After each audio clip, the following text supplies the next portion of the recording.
മുൻപ് പലരും ജോലിയോടുള്ള നയൻതാരയുടെ ആത്മാർത്ഥതയെക്കുറിച്ചും പ്രൊഫഷണലിസത്തെക്കുറിച്ചും പറഞ്ഞിട്ടുണ്ട്. മലയാളത്തിൽ സിദ്ദിഖ്, സത്യനന്ദിക്കാട് തുടങ്ങിയ സംവിധായകർക്കും മമ്മൂട്ടി, ദിലീപ് തുടങ്ങിയ നായകന്മാർക്കും നയൻതാരയെക്കുറിച്ച് മതിപ്പാണ്. തമിഴിലെ ഒരു സിനിമയുടെ സെറ്റിൽ നിന്ന് പോലും നയൻതാരയെക്കുറിച്ച് മോശമായ ഒരു അഭിപ്രായം വന്നിട്ടില്ല. മറിച്ച് നയൻതാര ജോലിയോട് കാണിക്കുന്ന ആത്മാർത്ഥത മറ്റു നടിമാർ കണ്ടു പഠിക്കണം എന്ന് പല സംവിധായകരും പ്രശംസിച്ചിട്ടുമുണ്ട്. ഇപ്പോഴിതാ നടൻ ഹാരിഷ് ഉത്തമനും ഇങ്ങനെയാണ് പറയുന്നത്.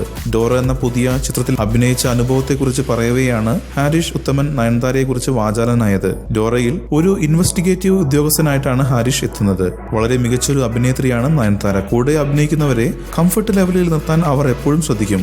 ജോലിയോട് 100% ആത്മാർത്ഥത കാണിക്കുന്ന നടിയാണെന്നും ഹരീഷ് അഭിപ്രായപ്പെട്ടു. തന്റെ ഭാഗം പൂർത്തിയാക്കി കഴിഞ്ഞാൽ പല നടിമാരും കാരാവാനിൽ പോയിരിക്കും. എന്നാൽ നയൻ എത്ര മണിക്കൂർ വേണമെങ്കിലും സെറ്റിൽ തന്നെ നിൽക്കും, എല്ലാം നിരീക്ഷിക്കും. കാരാവാനിൽ പോയിരുന്ന സമയം കളയുന്ന സ്വഭാവമില്ല എന്നും ഹാരിഷ് പറയുന്നു.